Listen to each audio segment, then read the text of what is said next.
nós estamos aqui diante da Tua santa e poderosa presença, Pai.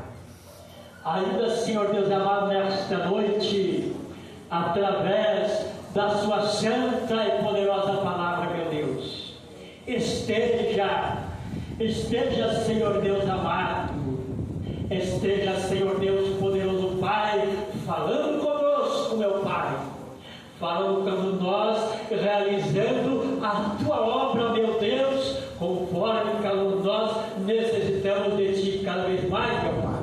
O Teu servo que está aqui, ministro da Tua palavra, esteja usando em Tua mão santa e poderosa, Pai, nesta noite, e assim cada vez mais, meu Pai, em nome do Senhor Jesus Cristo. Amém, Senhor.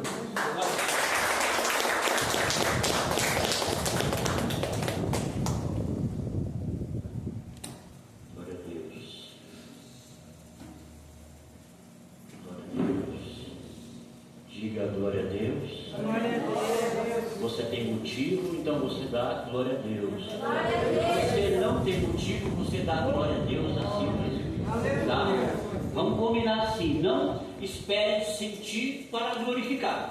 Glorifique para sentir. Quanto mais glória você manda para cima, mais bênção vem de lá de cima para nós. Amém? Glória a Deus. É um prazer estar aqui novamente. Tive na quinta-feira. Tem uns rostos diferentes hoje, né? Glória a Deus. É um prazer rever a todos. Rever a todos. Quero agradecer o pastor dessa igreja que emprestou, né, o microfone no domingo, que geralmente é o microfone do pastor da igreja, né? O domingo é pastoral, então eu fico muito lisonjeado. Sem mais delongas, queridos, eu quero trazer para vocês uma palavra rápida, uma palavra superficial, mas é uma palavra diretamente do trono de Deus para a sua vida. Quando você estende a mão, isso é profético. Você está abençoando alguém. Quando você quer abençoar alguém, como você faz? Deus te abençoe. Quando você profeticamente quer receber alguma coisa, você faz assim, mão de conchinha. Quem nessa noite quer receber alguma coisa da parte de Deus, estenda a mão. Receba a graça e a paz da parte de Deus. Aquele que era, aquele que é e aquele que há de vir. Receba também a graça e a paz da parte dos 7 Espíritos de Deus que se encontram diante do seu trono, queimam como 7 tochas de fogo e já está presente aqui na casa. Levanta a boca, abre o bocão aí da glória a Deus e aleluia. Receba também a graça e a parte da parte de Jesus Cristo, a fiel testemunha, o primogênito dos mortos, o soberano dos reis da terra, aquele que me ama, que te ama, que nos ama e pelo seu sangue nos libertou dos nossos pecados, nos constituiu reino e sacerdotes diante do seu Deus e Pai. A Ele a honra, a glória, o poder, o domínio, a majestade pelos séculos dos séculos. E você confirma comigo isso dizendo amém. Mais amém, um amigo vigoroso. Amém. Pode sentar, dando uma salva de palmas. Glória a Deus. Esse relógio está com algum problema, que ele já está pintado. Parece que ele está na rodovia, é tão rápido que ele está andando. Queridos, abra sua Bíblia no último livro que nós gostamos de chamar de Apocalipse, o livro mais enigmático, o livro que os teólogos têm mais medo, que mais eles patinam em cima do Apocalipse. É um livro da escatologia, capítulo 1. Quem encontrou, diga amém. Amém. Quem não encontrou, diga espera um pouco. Vamos esperar um pouquinho. Quem encontrou, diga amém. Amém. Capítulo 1, versículo 1 do livro do Apocalipse. Eu preciso, não é sobre isso que eu tenho no meu coração para falar essa noite, mas eu preciso dar uma rápida explanação sobre o livro do Apocalipse. Capítulo 1, versículo 1 diz assim: revelação de Jesus Cristo, que Deus lhe deu para mostrar aos seus servos as coisas que vão acontecer, e por intermédio do seu anjo João, o senhor, idoso, João está com aproximadamente, a história conta que ele tinha 85 anos. João está preso, isolado numa ilha vulcânica, rochosa do Mar Egeu. Por que João está preso, isolado nessa ilha? Versículo 9, se vocês virarem a página, vocês vão acompanhar comigo. Ele está lá por causa da palavra de Deus e do testemunho. E no versículo 10 ele diz: eu estava na ilha de Patmos, e eu fui arrebatado dos meus sentidos, e eu olhei por trás de mim, e eu vi uma voz que falava comigo. Essa voz era como uma voz de trombeta, não era de trombeta, é como se fosse uma voz de trombeta. E o que essa voz diz? Tudo que você vê, todas as cenas que você visualizar, tudo que você ouvir, você pega a pena, pega a caneta, pega o pergaminho, escreve e manda para as 7 igrejas que está na Ásia. Capítulo 2 e o capítulo 3 é o detalhamento da situação espiritual da igreja. Não somente dessas 7 igrejas, mas de todas as igrejas, em todos os tempos, em todas as épocas da face da terra. Não temos tempo para falar sobre isso hoje, mas em um tempo oportuno estaremos abordando esse tema. Capítulo 2, capítulo 3. E agora chegamos então ao capítulo 4.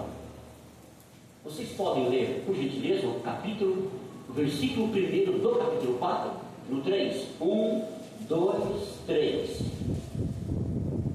Depois.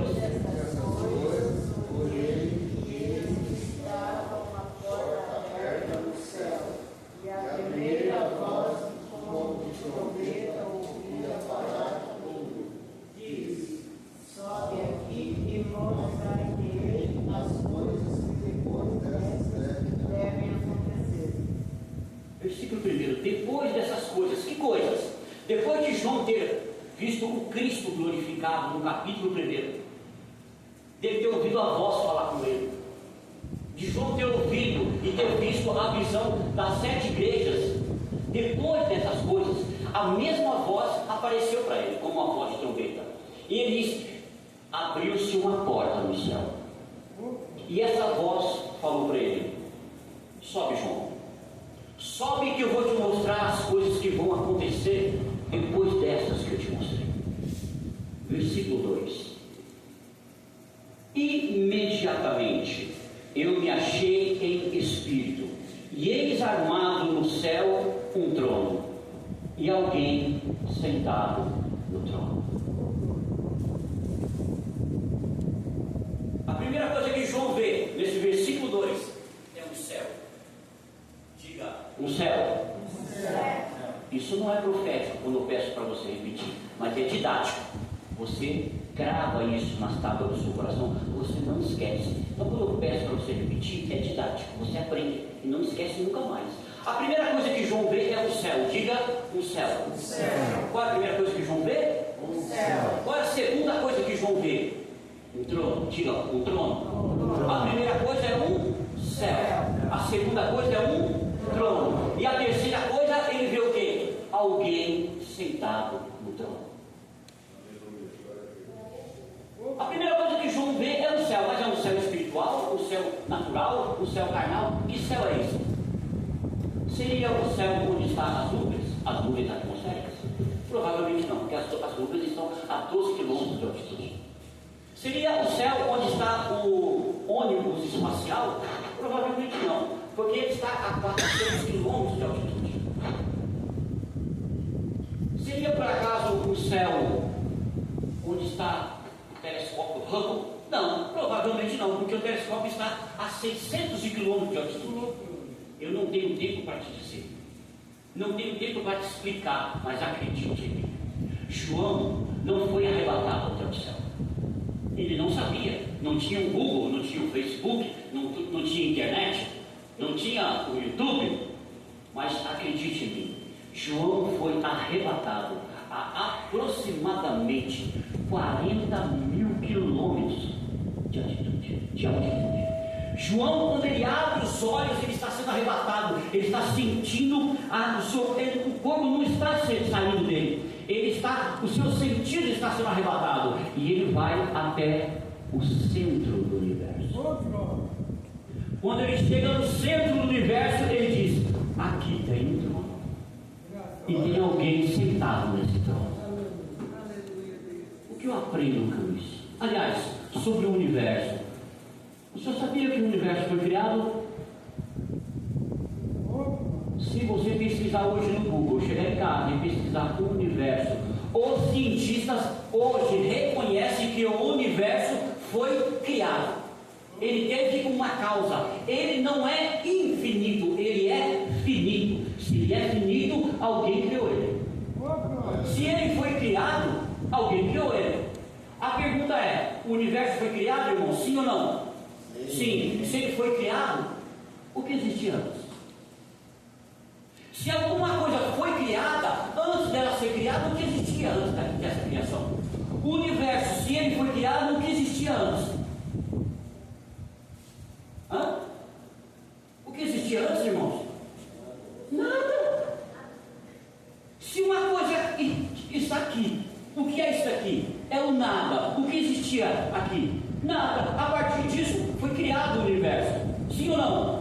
Se o universo foi criado, antes dele ser criado, o que existia? Nada. Diga nada. Diga: não existia nada. Não existia nada. Se não existia nada, o nada consegue trazer alguma coisa à existência?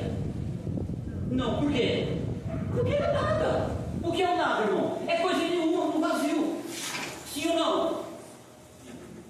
Sim ou não, irmão? Sim. Eu preciso que vocês concordem comigo. Agora, se eu estiver errado, não, tem alguma coisa errada, irmão. O que é o vazio? O que é o nada? É coisa nenhuma. O que existia antes do universo ser criado? Nada. E Deus? E Deus, que é o eterno, ele sempre existiu. Porque ele trouxe à existência o universo a partir do nada. Sim ou não? Logo não existirá nada. Não existe nada. E não existirá nada que seja impossível do nosso Deus criar. Tudo a partir do nada. Só isso já valeu um glória a Deus, aleluia. Não é verdade? Porque tudo que ele criou a partir do nada. Esse é o nosso Deus, que cria tudo a partir do nada. Diga: o nosso Deus, cria tudo a partir do nada. Você poderia dar uma salva de palmas com glória a Deus bem forte e agradecer a Ele? Mas a ciência também reconhece que o universo é a soma de três coisas: tempo, espaço e matéria. Se Deus criou o universo a partir do nada, logo ele transcende o universo, que é tempo, espaço e matéria. Sim ou não? Sim. Ele transcende ou não? Se ele transcende o universo, que é tempo, espaço e matéria, então ele transcende o tempo. Quem transcende o tempo é o quê? É eterno. Aquele que transcende o tempo é eterno. Aquele que transcende o espaço é infinito. É isso daí. Oh, glória mesmo. E aquele que transcende a matéria é espírito. O nosso Deus, que criou o universo a partir do nada, ele transcende o universo. Logo, se o universo é tempo, espaço, matéria, ele transcende o tempo, transcende o tempo e transcende a matéria. Logo, ele é eterno. Diga: o nosso Deus é eterno. Ele é o eterno. E ele é infinito. E ele é espírito. Foi isso que ele disse para aquela senhora de João 4. O meu Pai é espírito, e importa que os que o adorem em espírito e em verdade. Temos adoradores aqui nessa noite, adorando em espírito e Glória a verdade. Deus, aleluia. Os eleitos de Deus, levante a sua mão e dá um brado de aleluia. Porque Ele tudo criou a partir do nada. Glória a Deus. A primeira coisa que Ele vê é pois vocês estão treinados, um céu. A segunda coisa que João vê é trono. Vamos ver o versículo, por gentileza. Versículo 2 novamente, irmão, para refrescar. Imediatamente eu me achei em espírito, e eis armado no céu um trono. Pode concluir, por gentileza? E no trono tinha alguém sentado no trono.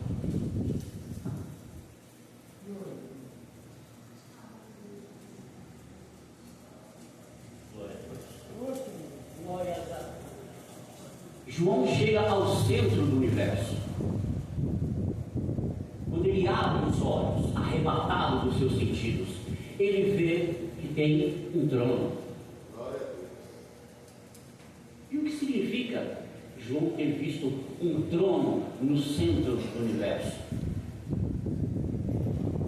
Porque muitos filósofos, muitos matemáticos, muitos historiadores dizem que o Sol é quem governa o universo.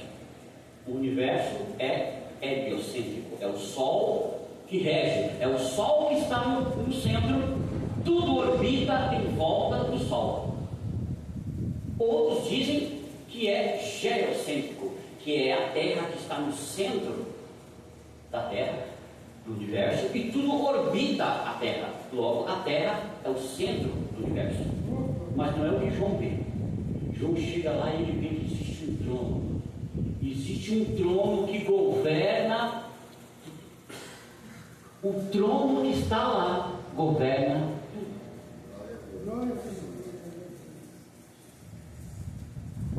João vê que diante do trono existe um mar de vida.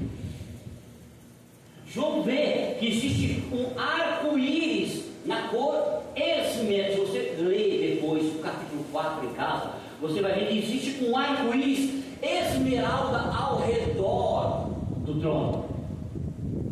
Existem outros tronos, 12 tronos de um lado, 12 tronos de outro, e no meio existe um trono central. Alguém está sentado nesse trono. Tudo gira em torno do trono. Existem 4 seres viventes no meio e ao redor do trono. No meio do trono saem vozes, relâmpagos e trovões, que são as orações dos santos. Tudo está em volta do trono, ao redor do trono, no meio do trono, ao ponto de que tudo o que acontece na minha vida, na sua vida, na nossa vida, está em acordo com o que acontece no trono. O trono é central, o trono é o ponto culminante do centro do universo, é o trono de Deus. Ele tem um trono lá. João viu. Você acredita nisso? Amém. Eu acredito no João, e por isso eu dou glória a Deus, aleluia. Não é verdade? Queridos, o que eu aprendo com isso? Nós não estamos desgovernados. Nós não estamos como num carro, num caminhão sem freio, ladeira abaixo. Existe um propósito para a minha, para a sua, para a nossa vida, e é o trono de Deus que governa a sua vida. É o trono de Deus que sustenta a sua vida. Os eleitos de Deus, a igreja de Deus, não acredita no acaso, não acreditamos no caos, não acreditamos nas coincidências, nem na sorte e nem no azar. Nós acreditamos que existe um trono de Deus que rege a minha e a sua vida. Por isso nós estamos aqui nessa noite. É Ele que nos guia, é Ele que nos conforta, é Ele que faz nós estarmos de pé todos os dias. É o trono de Deus. A primeira coisa que ele vê é o céu. A segunda coisa que ele vê é um trono. E a terceira coisa que ele vê é um assentado no trono. Quem é esse que está sentado no trono? Imediatamente eu me achei em espírito. diz armado no céu um trono e alguém sentado no trono. Quem é esse que está sentado no trono, irmãos? Vocês estão muito tímidos. Podem falar, irmão. Por que eles são tímidos assim? Eles são tímidos assim, pastor? Então, quem é esse irmão que está sentado no trono? É o Deus. Quem concorda com a pastora? Hã? Podem falar, irmãos. Estamos aqui para aprender. Amém. É uma pessoa? É uma energia? É uma força sobrenatural que está sentada no trono? Irmãos, não faça isso. Não tente entender Deus. É muito perigoso. Deus é o mistério dos mistérios. Nós não encontramos em nenhum momento no capítulo 4 de João dizendo que existia um Deus. João não define Deus aqui. Por quê? Porque ele é indefinível. João não vê Deus. Por quê? Deus é invisível. Ele não consegue descrever Deus, porque Deus é indescritível. Versículo 3. O que ele consegue traduzir em palavras, diz assim, 3. E esse que está assentado no trono é semelhante no aspecto de uma pedra de jaspe e de uma pedra de sardônio, e ao redor do trono há um arco-íris semelhante no aspecto a esmeralda. João não vê Deus. João diz que Deus é como uma pedra. Aquele que está no trono parece uma pedra de jaspe branca. Fala da pureza, do amor, da benignidade, da bondade daquele que está sentado no trono. Fala da porta da graça. Mas ele também vê no formato de uma pedra de jaspe e uma pedra de sardônio. A pedra de sardônio é uma pedra vermelha como sangue. Em contrapartida da pedra de jaspe é a pedra de sardônio. É como o juízo de Deus, a cólera de Deus. Ele vem como o leão da tribo de Judá. Ele foi como o cordeiro, mas ele volta como o leão da tribo de Judá. Ele volta com uma pedra de sardônio. É nesse momento que irá se fechar a porta da graça.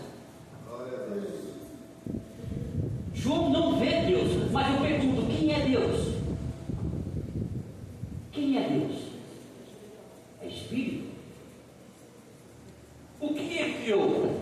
Deus é aquele que criou tudo a partir do nada, sim ou não? Sim. O que ele criou? O que ele criou, irmãos? Tudo. Ele criou o micro. O que é o micro? As bactérias, os prótons, os nêutrons, os elétrons, as micropartículas, sim ou não? Ele criou tudo aquilo, não criou? Mas ele criou um átomo também. Ele criou as mais de 200 galáxias. Ele criou o universo que hoje tem 13,7 bilhões de anos. Sim ou não? Agora eu pergunto, para quê? Para que ele criou tudo isso? Ele criou porque ele é Deus e ele tem vontade. Você vê esse princípio no Pai Nosso. Seja feita a tua vontade. Não é seja feita a minha, nem a sua. É seja feita a tua vontade. Ele tem vontade. Ele resolveu criar, ele criou. Mas ele criou com qual propósito? Simplesmente por criar? Não. Ele criou. Tudo o que ele criou, ele cria para você. Para o Senhor. Ele cria para o Senhor. Para o Senhor. Para vocês. para nós. Tudo que Ele cria para os seus filhos. Mas Ele não só cria, Ele cria. Ele faz a manutenção diária e Ele sustenta a criação. Deixa eu fazer uma pergunta para vocês. Pastora, a senhora tem um celular, não tem? Tem celular? Quando ele quebra, o que a senhora faz com ele? Manda arrumar na manutenção, sim ou não? Agora eu pergunto para a senhora: é de graça? Não, tem que pagar. Se a senhora não pagar, alguém tem que pagar. Ou o pastor paga, ou o seu filho paga, alguém tem que pagar. Porque é uma manutenção, não é verdade? Agora eu pergunto para vocês: quantos aqui já foram na praia, no mar? A senhora chegou alguma vez lá e a água não estava salgada? Toda vez a água está salgada. Quem salgou aquela água? Esse sol hoje, quem esquentou aquele sol daquele jeito? É o mesmo que criou o sol e monitora o sol e sustenta o sol para a nossa alegria. E tudo isso é uma manutenção diária. Você vai na natureza e corta uma árvore, porque é só isso que o ser humano sabe fazer. Ele sabe destruir tudo. Você corta uma árvore, um mês você volta lá, tem um broto lá. Não tem um broto lá? Quem colocou aquele broto lá? Quem criou aquela árvore? É o mesmo que colocou o broto lá. Então Ele criou, Ele monitorou e Ele sustenta a nossa vida diária. Dá uma boa respirada aí. Vai. As pessoas não fazem mais isso hoje. Eles não têm mais esse dom de respirar. Já foram. Nós podemos. Dá mais uma respirada. Olha só que interessante. Quando você respira, o que você puxa para dentro dos seus pulmões? Oxigênio. Você sabia disso? E quando você está falando, e quando você fala, você coloca o que para fora? Gás carbônico. E aí você coloca o gás carbônico para fora e você recebe oxigênio. Quem faz essa limpeza? Aquele que te sustenta, aquele que criou você e sustenta você, e aquele que está no trono. Mas a pergunta que eu quero te fazer é a pergunta que eu fiz para a pastora. Toda essa manutenção tem um preço. Não tem toda manutenção tem um preço? Quanto você paga por isso? Quanto você pagou pela saúde que você tem? Pela saúde dos seus queridos? Quanto você pagou hoje por estar com os seus filhos juntos, almoçando, comendo, dirigindo um carro que Deus abençoou, estando com a sua família, com a saúde, beleza, com um serviço maravilhoso, do lado de quem você ama? Quem está pagando essa manutenção diária? Porque isso é uma manutenção.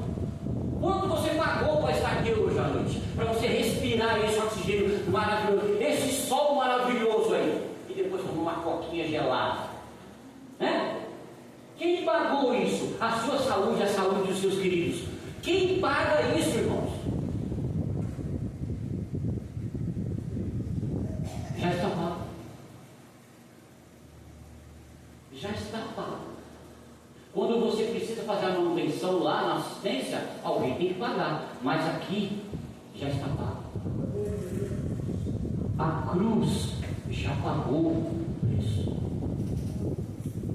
João 3,16.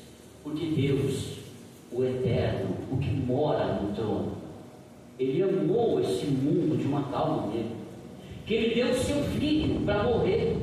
Para quê? Para nos sustentar. A cruz é o que paga a manutenção diária de cada um de nós. E é por isso que você tem a oportunidade hoje de levantar a mão para os céus e agradecer pelo preço que foi pago. Você não precisa pagar nada, porque Ele já pagou o preço lá na cruz. E é isso que João vê. E é isso que João quer nos mostrar, que tudo o que foi feito para nosso sustento, para nossa manutenção diária. Porque Deus é aquele que está no trono, está conservando, está em manutenção diária da minha vida, da sua vida, da nossa vida, da vida dos eleitos de Deus, daqueles que amam a sua vida. Quantos eleitos de Deus tem aqui nessa noite? Levanta sua mão, dá um brado, tenha dois segundinhos de um particular com Deus, agradecendo pela sua família. Agradeça pelo seu esposo, pela sua esposa, pelos seus filhos. Agradeça nesse momento. Se você puder, pegue a sua mão, mire lá no lugar onde você mora e dá um brado de profecia para aquele lado. Diga: Deus, abençoe aqueles familiares, abençoe aqueles moradores, o meu vizinho do lado, o meu vizinho do outro. Senhor, acampa o teu anjo em volta dos teus filhos, acampa o anjo, tira todo o mal, todo homem mau, todo homem sanguinário, tudo aquilo que vai contra o Senhor. Abençoa aquela família lá. Pense naquela família que você quer que seja abençoado agora. Ore pela sua família, ore pelos seus filhos, pelos familiares e declare uma bênção para essa semana naquela família. Nós te agradecemos, Senhor, que o Senhor está conosco. O Senhor não nos abandona. O Senhor é que sustenta a nossa vida. O Senhor é o que nos dá força para seguir a cada dia. Não porque nós somos bons, mas porque o Senhor é misericordioso. Querido, dá um brado de aleluia, glória a Deus, uma salva de palmas. Deus é maravilhoso. Glória a Deus.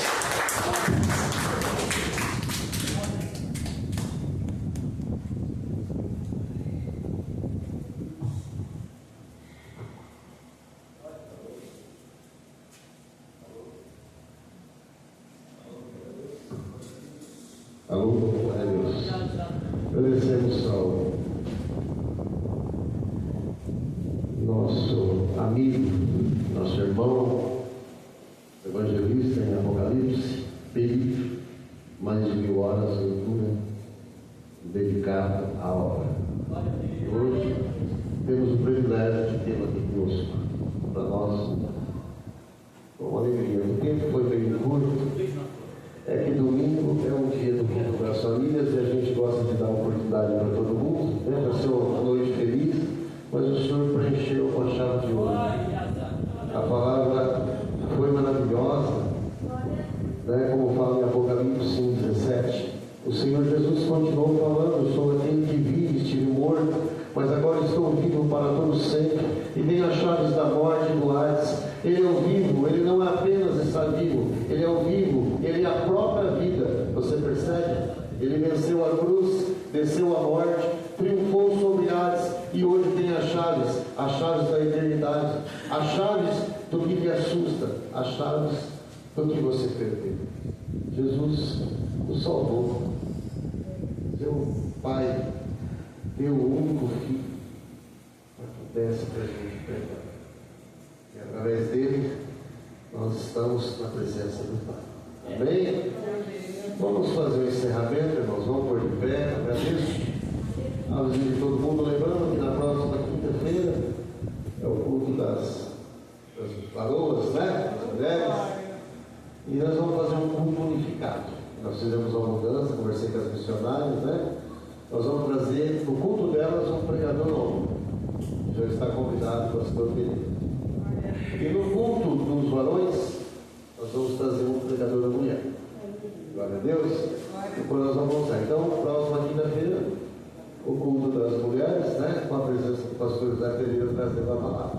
Eu conto com a presença de todos. Desde agora, então, agradecemos a todos que estão aqui, né? Família Dorinal, Marisa, todos vocês que estão aqui. Espero que voltem para cá. Obrigado, Rafael. Obrigado às suas filhas também. Nosso grande leitor da noite, pastor Itamar, pastor Arana, nosso amigo Lucas, que veio nos prestigiar nessa noite. E foi uma noite maravilhosa. Acredito que todos vocês puderam sentir essa presença maravilhosa nas palavras, no louvor, e Deus tocou no coração de todos aqui hoje. Estiquem a mão para cá, irmão. A graça do Senhor Jesus Cristo, o amor de Deus, a doce comunhão e consolação do Espírito Santo, desde agora e para sempre, que todos digam amém. Está terminado o culto, uma salva de palmas. Pode